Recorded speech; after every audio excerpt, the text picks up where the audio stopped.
ಶಾವಿಗೆ ಬಾತ್ಗೆ ನೀರು ಕುದಿಯಕ್ಕೆ ಇಟ್ಕೊಂಡಿದ್ದೀನಿ ಒಂದು ಪಾತ್ರೆ ತುಂಬಾ.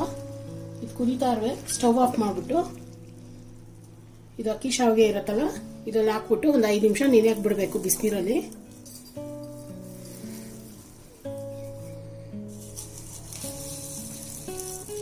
ಗೋಧಿದಲ್ಲ ಇದು ಅಕ್ಕಿದು.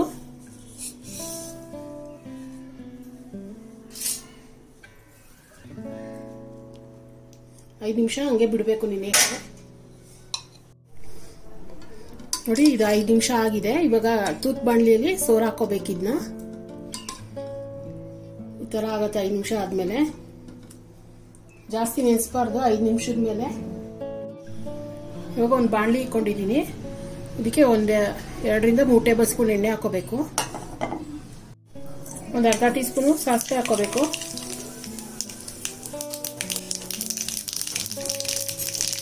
ಉದ್ದಿನಬೇಳೆ ಒಂದು ಅರ್ಧ ಟೀ ಸ್ಪೂನು,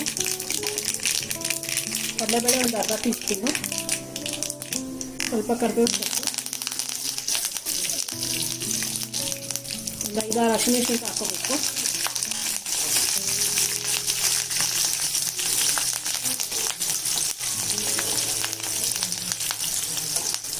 ಒಂದು 3 ಬೆಳ್ಳುಳ್ಳಿ ಜಜ್ಕೊಂಡಿರೋದು ಹಾಕೋಬೇಕು.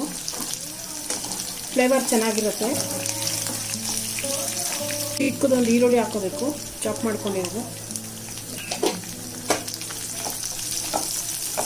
ಸ್ವಲ್ಪ ಒಂದು 2 ನಿಮಿಷ ಚೆನ್ನಾಗಿ ಹುರ್ಕೋಬೇಕು ಈರುಳ್ಳಿನ.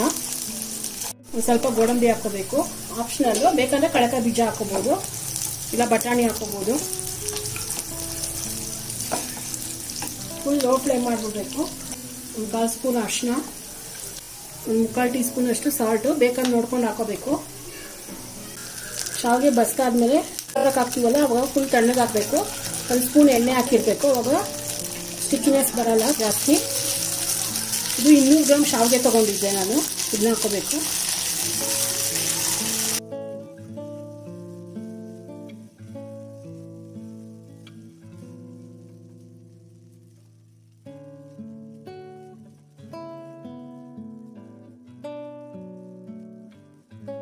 ಸ್ವಲ್ಪ ಕಾಯಿ ತುರಿ ಕೊತ್ತಂಬರಿ ಸೊಪ್ಪು ಹಾಕೋಬೇಕು.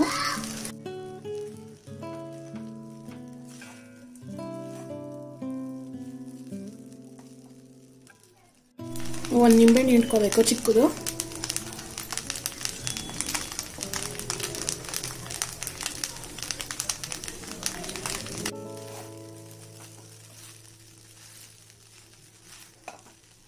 ಲೋ ಫ್ಲೇಮಲ್ಲಿ ಬಿಸಿ ಆಗಬೇಕು. ಶಾವಿಗೆ ಎಲ್ಲ ತಣ್ಣಗಾಗಿರುತ್ತಲ್ಲ.